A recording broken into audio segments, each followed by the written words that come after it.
What is up? What is up, Husker fans? This is your boy, Matt Burzall. That door's open. I don't really care because I got about 10, 15 minutes here, but I told you I did. We're going to do it. This is the first ever edition of Husker Happy Hour. Welcome in. This is just my quick view of what I'm thinking is going to happen in the game.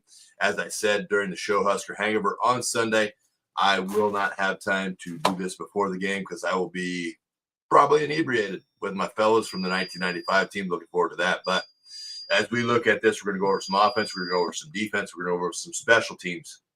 But I have to get back over to Paisan, so we're going to make this one quick. For Nebraska to win against Michigan, this is my view, just my thoughts. You can do with them what you will. I think ball control for the offense is unbelievably important. We don't necessarily have to run it to control the clock, but the more we can control the ball and the clock, the better.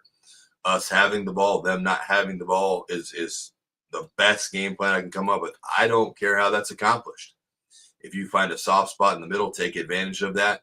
Get that ball in there, get it caught, get on the ground. First downs are worth 2 to 3, like honestly, 2 to 3 points as you string them together.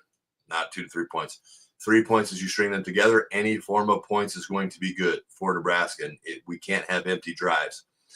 If you have to, though, and you can take a 4 or 5 minute passing drive as you go down the field, then use that to loosen up the run game, I'm all for that, okay? As we kind of progress through the game, I don't think Nebraska is going to have a lot of early success running the ball. I think the running of the ball will come later when Michigan may be a little tired. They maybe start to doubt. That's what I do, but you have to also then use all of your weapons. You got to make sure that ball distribution is as good as it has been early in the season. We take advantage of those teams. Special teams. Kickers, kick off guys especially, put the ball in the end zone. Take the strain off your coverage team. We cannot give up any big chunk plays in the kicking game. If you can make that happen, I think Nebraska's odds go up greatly. Okay, returners, get on a block, stay on a block, right? All the guys up front blocking, you have to be able to sustain blocks because we do have guys with some juice back there that can possibly get some bigger returns, get the advantage in a field position for us, okay, which we need to make happen. Okay, us flipping the field and winning the special teams side of the game is going to be a big, big thing for us. Like, we have to win that phase. My guy Arch, if you can punt and you can pin them, I'm all for it. Okay, inside the 15, good. Inside the 10, fantastic. Make the field as long as possible. If we can get that done, advantage us. Right. The other phase of that, I don't mind if at some point in time we just work in a little trickeration. I would love to see a fake of some form on a punt. I would love to see maybe a little bit what looks like a jacked up return, like a reverse on a return or something. Give them something to think about. Give them something to say, hey, when we get in special teams, we can't take any time off. From an overall standpoint, before we get into defense, that whole organization should be pissed off, okay? Because Michigan said, you're a team that we don't even have to send our head coach to be at the game. We're going to have him serve his suspension during your game.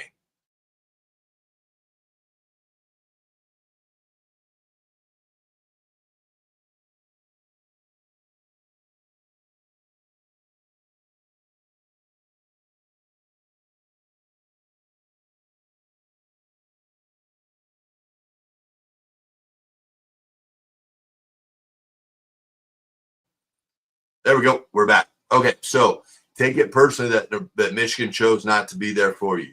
That they chose not to be at that game.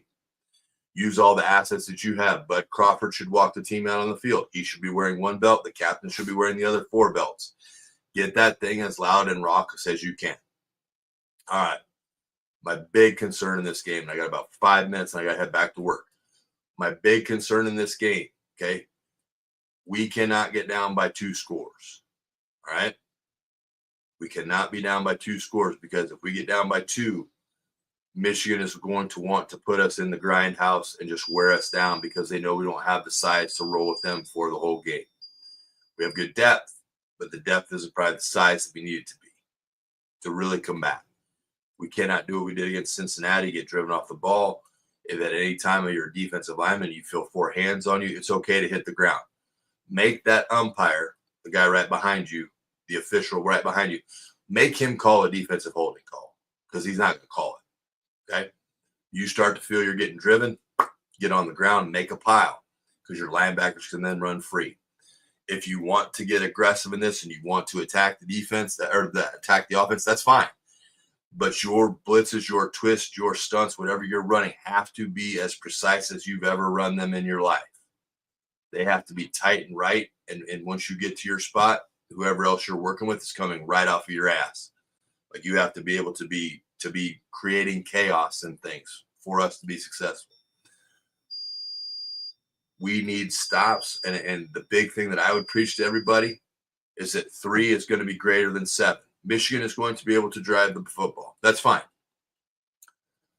Draw the line in the sand. If that's the 35 and you say, hey, they go no further than this, totally fine with that. Get them to kick field goals, because if you can hold them to field goals, we are going to win the game. Right? But you've got to get them to that point where it's just a field goal type of game.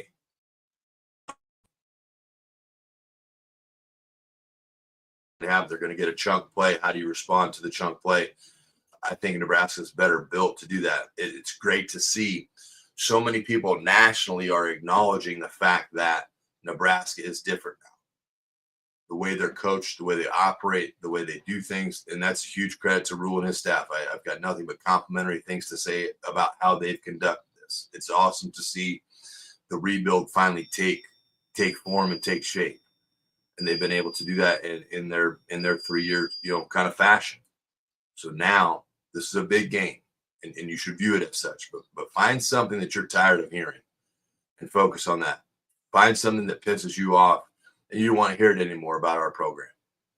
Find those things that motivate you to go out and play better than you've ever played before in your life. But keep that thing within 7 into the fourth quarter, under 7 or under, you win.